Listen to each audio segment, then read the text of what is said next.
Greetings, everyone. It's 2017, so I wanted to start the year off the right way on a positive note.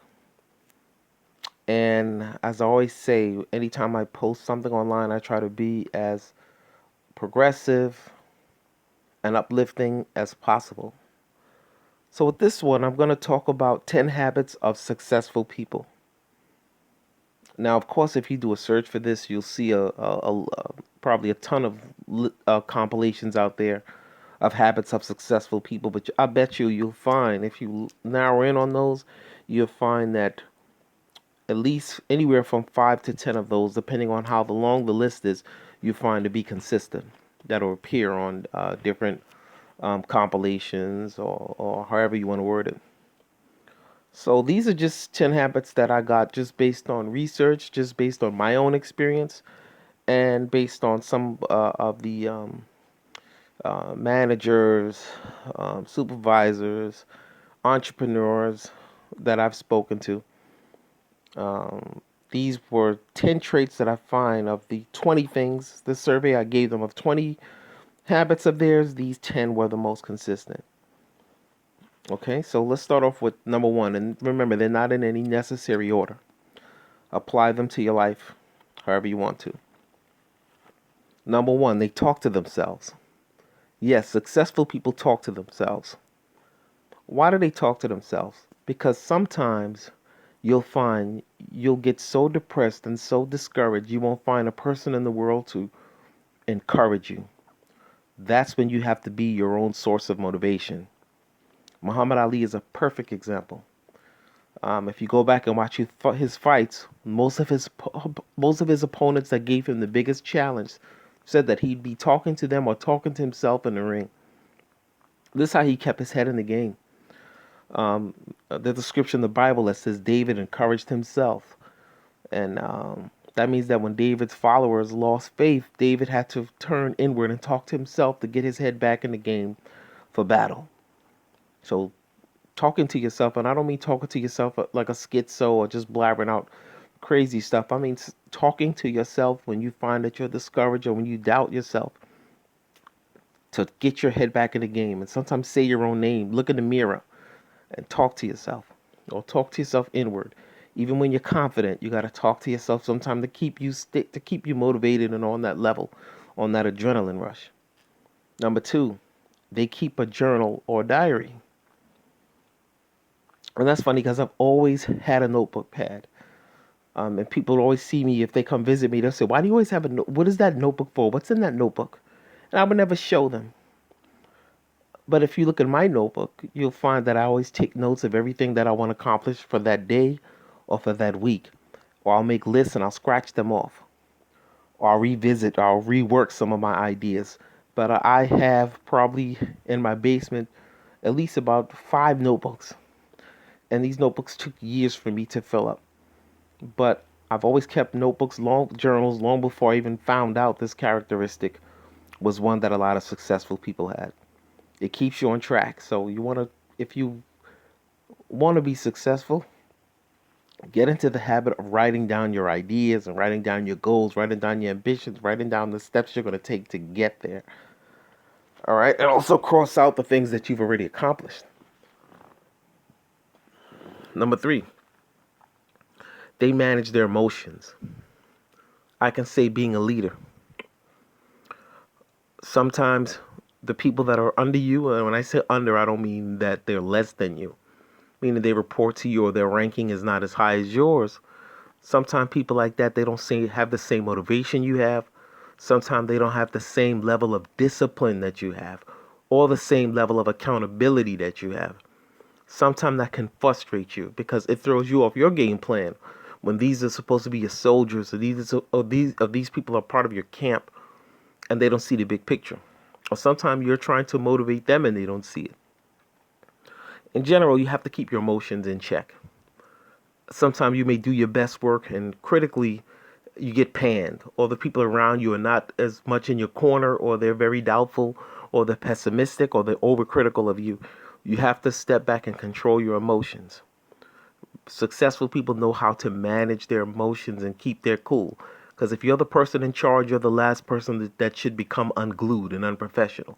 People always look for leaders to keep their cool. Best example I can give is Obama. Barack Obama as a president, even with all the chaos and everything that was thrown at that man during his presidency, he always stayed cool. It doesn't matter what was going on. He stayed level-headed and kept his emotions outside and stuck to the cause. Number 4, they read. They do research. I do a lot of reading. Before I even wanted to get into teaching, before I became a professor, I would always read on habits of great leaders or techniques how to become an effective speaker. Before I got up in front of the class or in front of a crowd, I've read as much as I could on what makes a leader effective or speaker effective. How do they engage the crowd? I also read about the mistakes and the things that you don't do. I wanted to know all of it. And successful people do a lot of reading. They like to read for inspiration. They read for different reasons, but they know how to read that material and incorporate it into their game plan. Number 5, they practice self-control. Self-control is different from controlling your emotions. When they say practice self-control is, you know how sometimes someone to get a hold of some money, tax return, and the options are my rent or these new shoes in his handbag or a trip. And a lot of times people will take the trip, buy the handbag or whatever they're going to do, and then the rent is last. And then they're right back in the same situation they were before that. When they're struggling to pay rent, they got to come up excuses for their landlord. Successful people self-control, meaning that they are very disciplined when they know they have to do something. They stick to it. They're not impulsive, meaning, so tonight, if I know that I have a lecture to do in the morning, a 3-hour lecture in front of a group, and I know I need tonight to do that, no one could call me. I don't get persuaded if someone calls me and say, "Hey, Mitch, you want to come over tonight? We're gonna go do this," or someone tell me something just so exciting, and it's just makes me want to just jump up and say, "You know what? I'll get back home and I'll do this some other time." No, when I know I have a goal in mind, and I know that I have to be up in front of a crowd or I have something to do, I can say no, and that's a good example of practicing self-control. Think about the athletes. Sometimes the athletes who are successful are not always the best, but a lot of times they're the most disciplined. They practice the most self-control. When their colleagues in college wanted to chase girls and get high and indulge, they stayed focused on perfecting their craft. And their discipline is what takes them to the next level. Number 6, they value me time. Me time is very important. A lot of people put others before them, and then they feel guilty when they put others before them, or they feel guilty if they say no to people, right? They value me time. Me time meaning that sometimes you need to take not sometimes, successful people know you have to take a part out of the day, or if not for the day, a part out of the week that is just about you, for you to reset, for you to regroup, for you to get back on what is it you are here to do? What is your purpose? What are your goals? Sometimes even if it's just to rest, even if it's just to meditate, but they have some me time where they put the cell phone up, cut off contact from the world, and even if it's just 15 minutes, they take that time out to just have some me time. It was just for them to get in touch with the inner self and to get back on point. Meditate and focus. So number 7, they're persistent.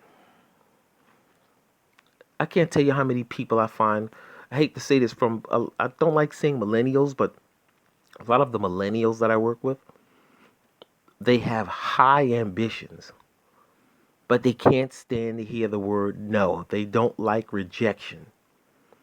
A lot of them want to be the next Zuckerberg, the next P. Diddy, the next Tyra Banks, the next Martha Stewart. But they want it to come easy. They're not persistent with it. They want it with all their heart, but they're not persistent. Meaning they don't take they'll take the action, and the moment they run into some opposition, they give up. They decide, hey, this is not for me. This is too much work. It wasn't meant to be. They think it's supposed to be easy. They forget the old saying that Rome wasn't built in a day, right? And if it was easy, we'd all be doing it. There's a reason why. There's a reason why Bill Gates is Bill Gates, and there is not 50 Bill Gates walking around or 500 Bill Gates walking around. There are very few people that have Bill Gates's wealth, because not everyone can do it. Not everyone's disciplined to do that. Number 8, they practice gratitude. People don't understand the importance of practicing gratitude. You have to take the time out to acknowledge and thank those people that help you get to where you need to go, that have helped you along the way. That's a common trait of successful people, is they know to pay respect and to say thank you to those people that made it possible for them. Because no one man is an island. No one woman is an island. We all need someone else to help us, right?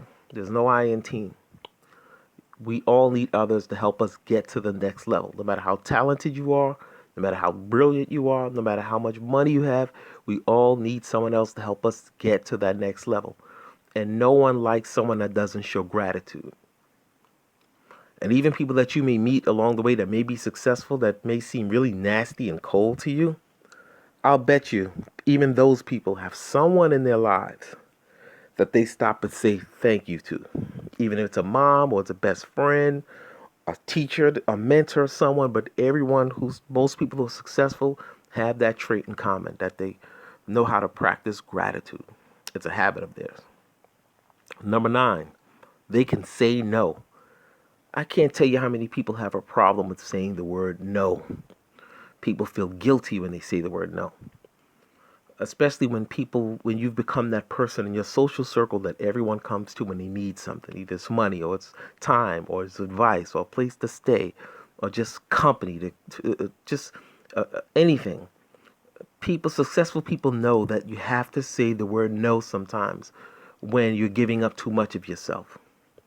Right? You got to look at yourself as a piece of cake or piece of pie. There's only X amount of slices on it. Right? You just can't give the whole thing away. So successful people understand the power of the word no. And of course, when people hear the word no, it's natural for people to say no and then ask again, or try to pressure you or guilt trip you. But successful people can say no. And trust me, once you get into the habit of saying no, you get more comfortable with it and more comfortable with it, and you actually don't mind saying it. I actually one of those people that I say no more than I do yes. Excuse me. And number 10, they exercise. Yes, most successful people exercise. They understand the importance of being in the right.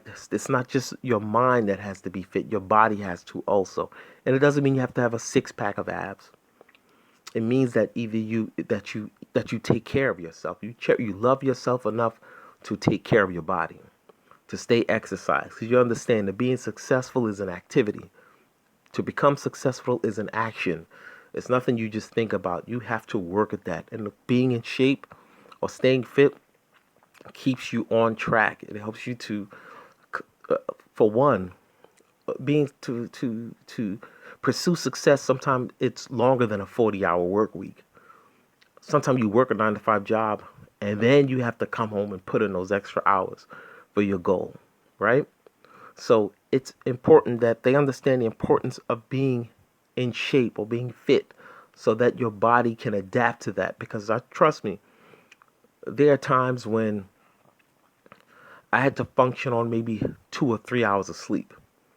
Meaning I would leave one place at midnight, get home maybe 1 in the morning, and still have to put in another 2 hours to just review my material, just to be up at 6 o'clock or 5 o'clock to get ready and go on to the next thing. I mean, it's real. You have to and I found that when I ate right, or when I exercised more, I was able to do that a lot easier. It actually works the opposite. People think that it'll exhaust you, but no. The more exercise you do, the more energy you have. There's a saying, a body at rest stays at rest. So I'm going to recap 1 through 10 of 10 habits of successful people. So number 1, of course, is they talk to themselves. Number 2, they keep a journal or diary. Number 3, they manage their emotions. Number 4, they read or do research. Number 5, they practice self-control. Number 6, they value me time. Number 7, they're persistent.